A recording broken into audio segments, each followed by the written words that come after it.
आयज ह्या चायेच्या स्वादान कितें तरी खास आसा. पळोवया जेवण कशें करता ते.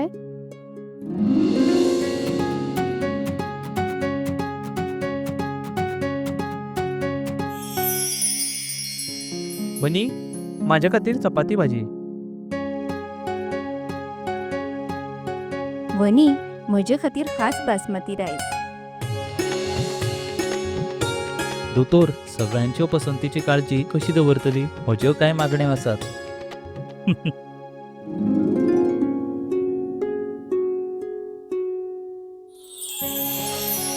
एक दोतोराच्या नात्यान भलायकेची काळजी दवरप ही म्हजी जापसालदारकी आणि सून म्हणून कुटुंबियाचे मन जिखपूय म्हजें कर्तव्य आसा. आणि हे सगळें शक्य जाला पंचामृताक लागून. भारताचे पयले फॉर्टिफाईड तांदूळ आणि हांचे सगळे प्रोडक्ट जे जेवणातले पौष्टिक तत्वांचो उणाव भरता. I certify where food is fortified.